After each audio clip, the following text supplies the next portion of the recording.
What's up, everyone? Today we're going to check out this big Zelkova forest and do a little bit of spring trimming and thinning.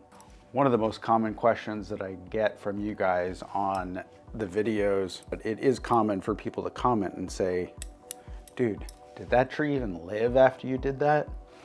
So while I'm working on this tree, I'm going to show you guys some of the recent developments in terms of trees that I have created or used in videos in the past, and see which ones lived and see which ones didn't.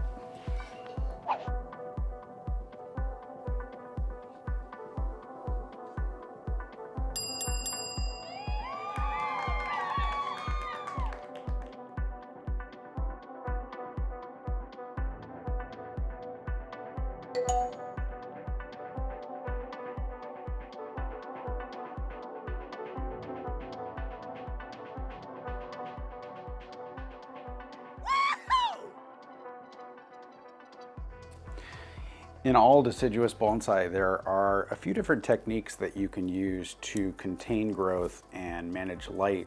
And it's an interesting sort of spectrum of different things that you can do. First is literally just pinching or cutting off shoots to not allow the tree to run more than you want it to. But as you can see from what I mentioned earlier, with just pinching, you still end up with a really full canopy. And if I left this alone, I would definitely start losing lower branches in the composition. You can scissor in half leaves that you don't want to remove entirely. So I could defoliate this completely, but what I'm doing right now is removing just, half to 2/3 of the larger leaves on the outside, rather than defoliating it from the top down.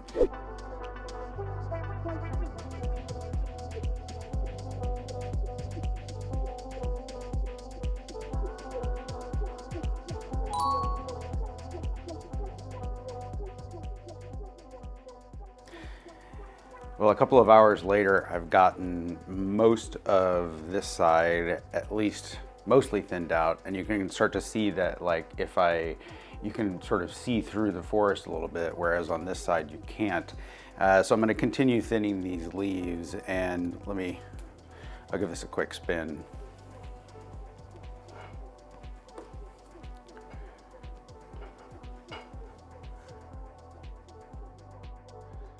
There's two techniques that I'm using for controlling the foliage on this. One is literally just to pull off leaves, but I've noticed in the past when I'm working on Zelkovas that if I pull off the leaf that's closest to the tip of a shoot, that shoot becomes less vigorous and more likely to have dieback. So what I've started doing is cutting the leaf that's on the tip in half if it's too large, and then pulling off the leaves that are behind that. I expect that if I leave two nodes, in other words, the base of two leaves, in place, I will then get division when the tree next leafs out. And that means that each time I do this, I'm doubling the number of twigs that I have here, at least hypothetically.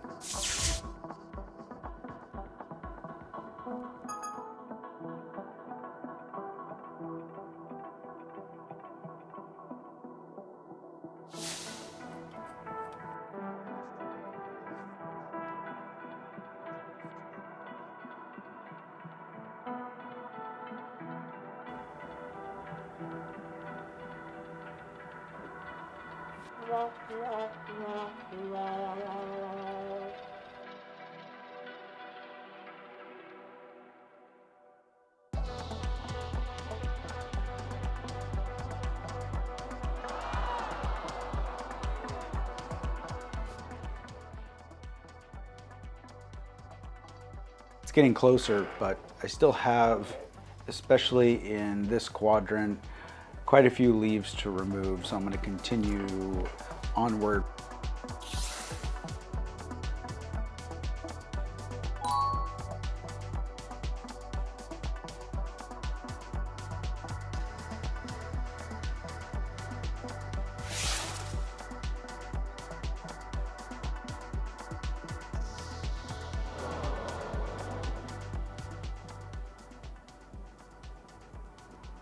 So using some of the techniques that I've been discussing as I went through it, I have finally finished, I guess for now, most of the thinning that I'm going to do on this composition.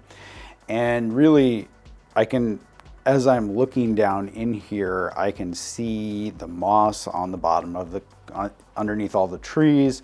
I can see from kind of one end of the forest to the other. And even though it can still look sort of a little bit dense, you sort of can see all the way through the composition.